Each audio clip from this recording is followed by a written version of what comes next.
আসসালামু আলাইকুম কাকা, ভালো আছেন? ইনশাল্লাহ ভালোই আছি। কাকা, আপনি তো জামাত ইসলামের রাজনীতি করেন। রাজনীতির ক্ষেত্রে আপনার অনেক কিছু অভিজ্ঞতা আছে। তো আসলে বর্তমান রাজনীতি, বর্তমান নির্বাচন, কেউ নির্বাচন চায় আর কেউ আওয়ামী লীগের সংস্কার চায়, কেউ নির্বাচন পরে চাইতেছে।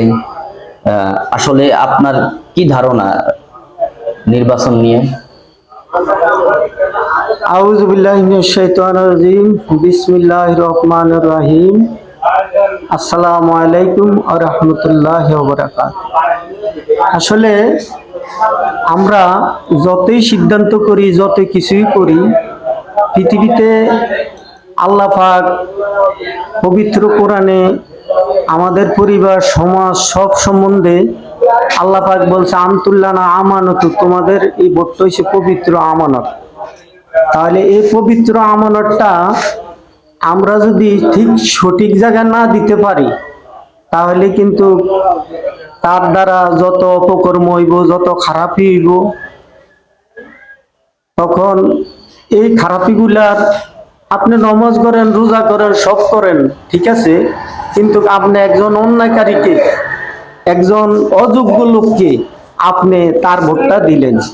আসলে পৃথিবীতে অযোগ্য তারাই, যাদের ভিতরে কোরআনের শিক্ষা নাই, কোরআনের জ্ঞান নাই, কোরআন অনুযায়ী যে নেতা এই জীবনটা পরিচালনা করে না, রাজনীতি করে, রাজনীতি ক্ষেত্রে যে তার জীবনে কিভাবে রাজনীতি করতে হবে, সে যদি দল করতে হয়, তাহলে সে নেতা পাঁচ ওয়াক্ত নামাজি হইতে হবে।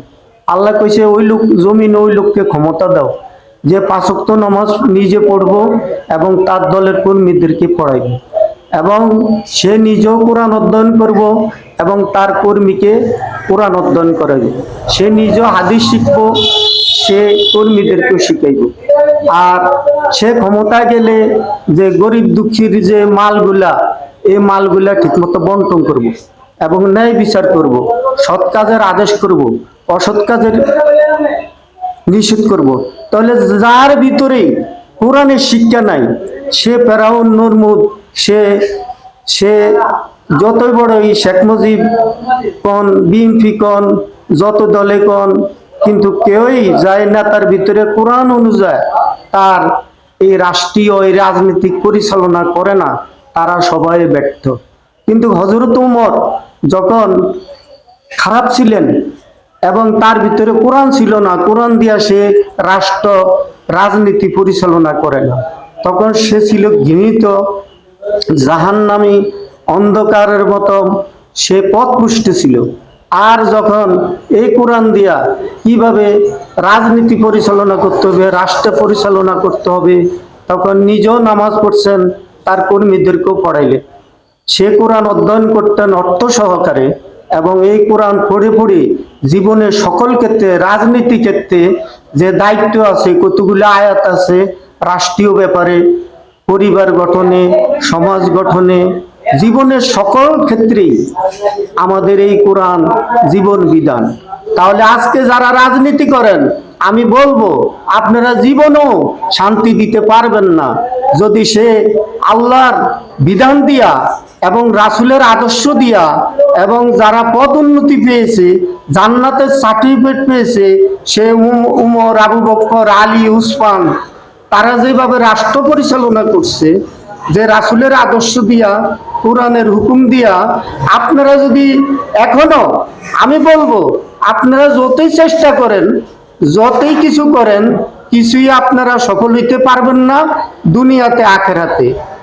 আমরা দেখতেছি 1400 মানুষের রক্ত গেল, এত আন্দোলন করলো, কিন্তু আজকে বিএনপি সে রক্তগুলা না শুকাইতে, সে আহত অবস্থায়, সে মায়ের বুক খালি, এতিম সন্তানদের আহাজারে দিতে তারা কাঁদতেছে। আর অথচ তারা, এখন আসি, তারে তো আমি দেখি একটা মুরগের মারে না, একটা ছাগলের মারে না। কিন্তু আজকে এই কয়েকদিনের ভিতরে বিএনপির অনেক নেতা মায়ের বুক খালি হয়ে গেল, সন্তান তার এতিম হয়ে গেল, আজকে তারা নিজেরা সেই আজকে সে টেন্ডারবাজি, আজকে সে চাঁদাবাজি, আজকে সে বাস স্টেশন নিয়া, আজকে রেজিস্ট্রি অফিস নিয়া, আজকে সন নিয়া, আজকে তারা ব্যস্ত। তাহলে তারা নিজেরা তো নিজেদেরকে সংস্কার করতে পারে না, তার কর্মী বাহিনী তো তাদের কথা শুনে না। ফখরুল এত বলতেছে, তারেক রহমান এত বলতেছে তোমরা এগুলা করো না, কিন্তু তারা তো শুনে না। কারণ তারা কোরআন দিয়ে তো কর্মী বাহিনী তৈরি করে না, তারা তো কোরআন দিয়ে কর্মী বাহিনী তৈরি করে না, তারা তো রাসূলের আদর্শ অনুযায়ী কর্মী বাহিনী তৈরি করে না। কারণ আল্লাহ কইছে তোমাদের মধ্যে একটা দল থাকা উচিত যারা জান দিব, মাল দিব। তাহলে প্রতি মাসে আজকে আপনারা যদি টাকা রাখেন ফান্ডে, তাহলে গরিব দুঃখীরই দিলেন এবং আপনারা জান দিলেন, তখন এই দলটা দুনিয়া তো শ্রেষ্ঠতম হইব, আখেরা তো তারা পুলসেরাত পার হইব, জাহান্নামের আগুন তাদেরকে স্পষ্ট করতে পারবে না। তাহলে আজকে জামাত ইসলাম দেখতেছি যে তারা পাঁচ ওয়াক্ত নামাজ নেতারাও পড়ে, কর্মীরাও পড়ে, রিপোর্ট করে, ডেলি একটা কোরআনের আয়াত তারা অর্থ সহকারে পড়ে এবং কর্মীরাও পড়ে, একটা হাদিস পড়ে।